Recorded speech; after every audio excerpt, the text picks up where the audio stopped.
கொஞ்சம் நல்ல சினிமாவை பாருங்க பாஸ். வணக்கங்க. தக் லைஃப் படத்தை பற்றி என்ன சொல்கிறது, வடிவேல் காமெடி மாதிரி ஆகிப்போச்சு.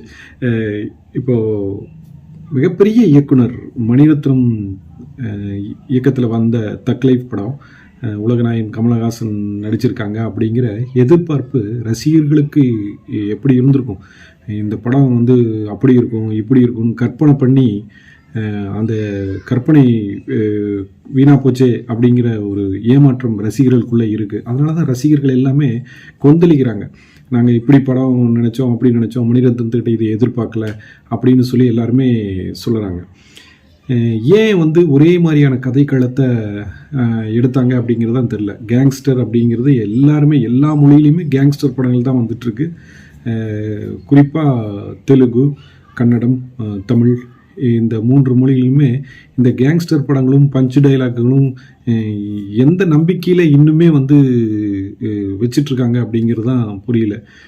மலையாள திரைப்படங்களை போல் வித்தியாசமான கதைக்களங்கள் எதுவுமே இங்கே வர்றதில்ல. ஒரே மாதிரி ஒரு கதாநாயகன், ஒரு வில்லன், ஒரு பஞ்சு டைலாக்கு, அதை வந்து 4 சண்டை காட்சிகள் அப்படி வச்சு அதில் வந்து ஒரு பார்க்க சகிக்காத காமெடிகள் வேறு. அதை கேட்டாலே சிரிப்பே வராது. அது என்ன மாதிரியான முன்னெடுத்து அந்த திரைப்படத்தை இவங்க இயக்குறாங்க, கதை எழுதுகிறாங்கன்னே தெரில. மணிரத்னம் சாரும் அந்த வரிசையில் வந்துட்டார் அப்படிங்கிறது மிகப்பெரிய வருத்தமாக இருக்குது. இப்போ என்ன போச்சுன்னா, உலகநாயகன் கமலஹாசனும் சரி, கிட்டத்தட்ட தான் வந்து ஒரு வித்தியாசமான ஒரு கதையை பண்ணுறவன் அப்படி இப்படின்னு சொல்லிட்டு இந்த மாதிரி ஒரு கதையை கேட்கும்போதே அவருக்கு தெரியும் இப்படி தான் இருக்கும் அப்படின்னு. அதை கணிக்க முடியலையா, இல்லை வந்து மணிரத்னம் படங்கிறதுனால அதிகமான நம்பிக்கையை அவர் வச்சுட்டாரா அப்படிங்கிறது தான் நமக்கும் தெரியலை. மொத்தத்தில் இந்த படத்தோட விமர்சனத்தை பற்றி சொல்லணுன்னா, நான் என்னை பொறுத்தளவு நான் என்ன சொல்ல போகிறேன்னா, உங்கள் லைஃப் போர் அடிக்குதா, விரக்தியாக இருக்குதா, கவலைப்படாதீங்க. உங்கள் லைஃப் போர் அடிக்குதுன்னா, விரக்தியாக இருக்குதுன்னா தக் லைஃப் படம் பாருங்கள். உங்கள் லைஃப் எவ்வளவோ நல்லா இருக்குன்னு உங்களுக்கு தோணும். நன்றி, வணக்கம்.